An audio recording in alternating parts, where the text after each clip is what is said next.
और आगे बढ़ते हैं, बात अब करेंगे जापान की। जापान दुनिया का सबसे बड़ा कर्जदार देश बन गया है। जापान का कर्ज जीडीपी का 237% तक पहुंचा हुआ है, यानी कि 2025 तक जापान का जो कुल सरकारी कर्ज था वो करीब 8.6 ट्रिलियन डॉलर का था। और जापान के कुल कर्ज में से 4.71 ट्रिलियन डॉलर बाहरी कर्ज है, यानी कि देखिए बाहरी कर्ज जो है वो 4 तक ही है। और भारत जो है कर्जदार देशों की सूची में 17वें नंबर पर आता है, यानी कि भारत की जो स्थिति है बाकी देशों के मुकाबले वो काफी बेहतर है, खास करके जापान के मुकाबले काफी बेहतर स्थिति में इस वक्त जापान है।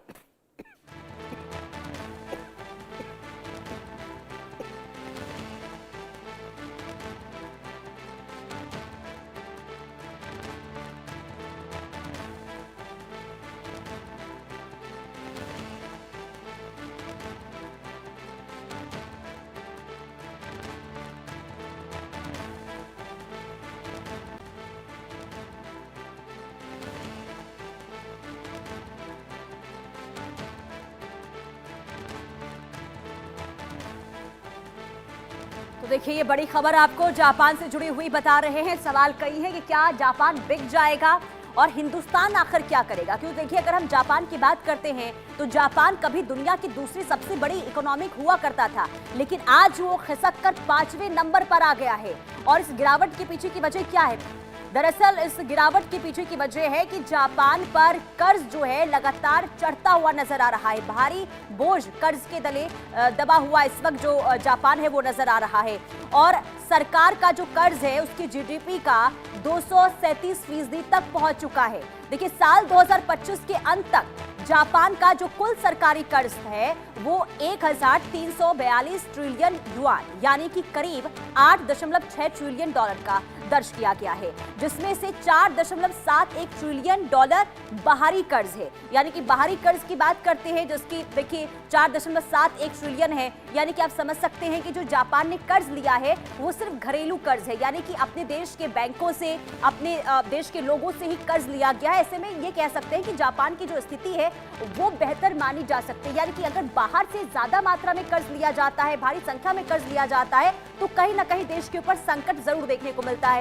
लेकिन जापान जो है वो सिर्फ घरेलू कर्ज जो है वो ले रहा है। बाहरी कर्ज की अगर हम बात करते हैं तो सिर्फ इसकी जो प्रतिशत है वो 4.71 की है। अब बात करते हैं कर्जदार देश जो है वो कौन कौन से हैं। देखिए कर्जदार देशों की अगर हम बात करते हैं तो इसकी लिस्ट में फ्रांस है, यूके है, चीन है, अर्जेंटीना है, भारत है। भारत देखिए 17वें नंबर पर है।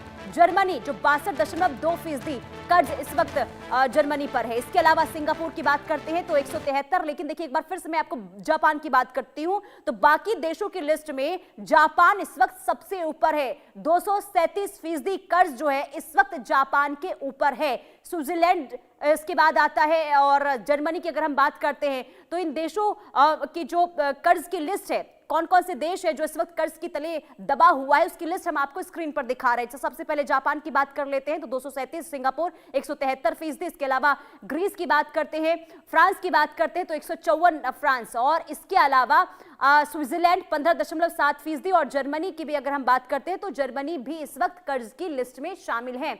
और यूके 154%, चीन देखिए 154%, अर्जेंटीना 154%, भारत देखिए भारत की स्थिति की अगर हम बात करते हैं तो सिर्फ 81.9% इस वक्त भारत के ऊपर कर्ज है। इसके अलावा जर्मनी की बात करते हैं तो 62.2% कर्ज जर्मनी पर है।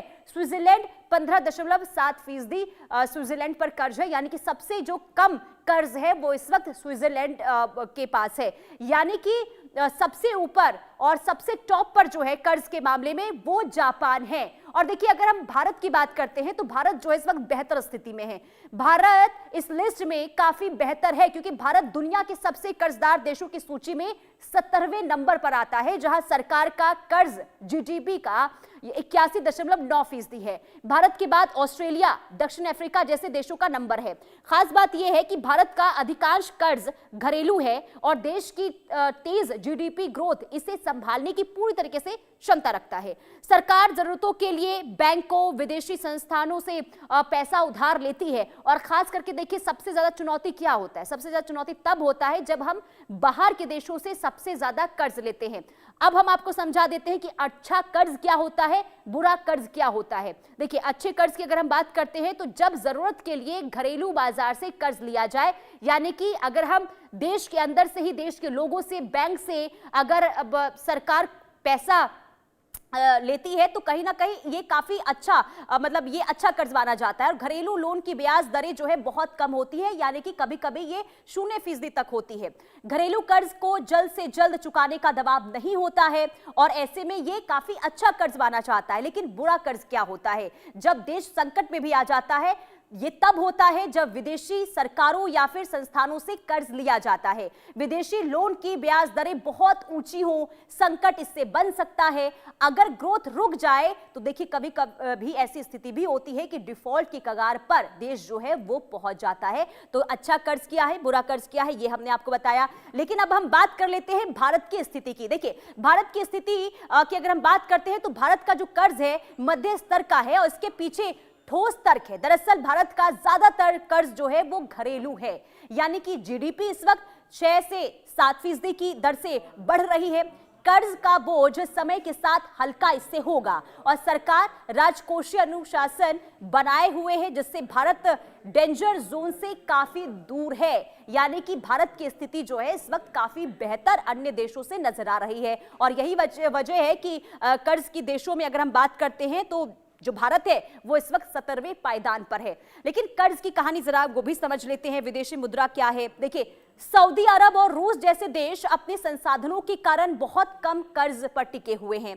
इसके अलावा यूरोपीय यूनियन की हम बात करते हैं तो ईयू का औसत जो कर्ज है वो 80.7% है, जो लगभग भारत के बराबर ही है। बचत की आदत देखिए इस वक्त यूएई जो है काफी करता है और जापान की स्थिरता का बड़ा कारण वहां के लोगों की भारी बचत है। जी हां, जापान के लोग जो हैं वो भारी बचत करते हैं और कहीं ना कहीं ये काफी अच्छी स्थिति बताता है जापान के लिए, जो सरकार को सस्ता और उधार उपलब्ध कराती है। जो वहां के जो लोग हैं वो सरकार को किस तरीके से मदद पहुंचाते हैं, इसी से आप समझ सकते हैं, क्योंकि वहां के जो लोग हैं वो संयम से खर्च करते हैं, ज्यादा फालतू खर्च नहीं करते हैं। यानी कि जो उनकी क्षमता है वो काफी ये है कि कैसे अब तमाम चीजों पर जो खर्च है उस पर कमी लाया जाए। और यही वजह है कि जापान की जो स्थिति है वो कर्ज तो बहुत ज्यादा है, लेकिन अगर हम देखें तो काफी अच्छी स्थिति में माना जाएगा इस वक्त जापान को, क्योंकि बाहरी कर्ज कम है। इसके अलावा जो वहां के लोग हैं जिस तरीके से बचत करते हैं, इसका कहीं ना कहीं जो फायदा है वो सरकार को होता है, क्योंकि जो सरकार है वो सस्ता उधार लेती है वहां के लोगों से। और कहीं ना कहीं ये बताता है कि जापान भले ही कर्ज की बोझ में दबा हुआ है, लेकिन संकट इस वक्त ज्यादा नहीं है। लेकिन सवाल ये भी आपके मन में होगा कि अभी चलिए देखिए जापान तो अच्छी स्थिति में है, लेकिन क्या आने वाले दिनों में संकट बहुत बड़ा जापान के लिए हो सकता है, ये भी आगे हम आपको समझाएंगे। लेकिन उससे पहले देखिए, हम अगर जापान की बात कर रहे हैं तो जापान इस वक्त टॉप पर है कर्ज लेने के मामलों में, यानी कि 237% कर्ज के तले इस वक्त जो जापान है वो दबा हुआ है।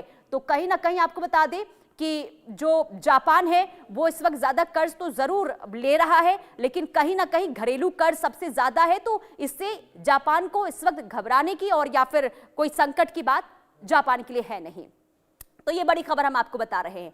कुल मिलाकर देखिए जापान की अगर हम बात करते हैं, और इसके अलावा देखिए अब ये आप तस्वीर हम आपको दिखा रहे हैं, देखिए ये जापान की जो प्रधानमंत्री है वो है। और क्योंकि जो इस वक्त अभी जापान को लेकर स्थिति बनी हुई है, कहीं ना कहीं इसे लेकर सवाल जरूर उठ रहे हैं कि जापान का अगला कदम आखिर क्या होगा, कैसे ये जो कर्ज के पायदान पर सबसे ज्यादा जापान ऊपर है, तो इसे लेकर वहां की जो प्रधानमंत्री हैं वो क्या कदम उठाती हैं, ये भी सबकी निगाहें इस पर भी टिकी हुई है। लेकिन साथ ही साथ ये भी जानना समझना जरूरी हो जाता है कि हिंदुस्तान यानी कि भारत किस तरीके से कदम इसे लेकर उठाता है, ये भी देखना काफी अहम हो जाता है। लेकिन इस वक्त देखिए जापान की जो स्थिति की अगर हम बात करते हैं तो कर्ज बहुत ज्यादा जापान पर है, लेकिन क्या वाकई में जापान जो है वो बिक जाएगा, क्या वाकई जापान पर कोई संकट जो है आने वाले दिनों में देखने को मिल सकता है, ये हर किसी के मन में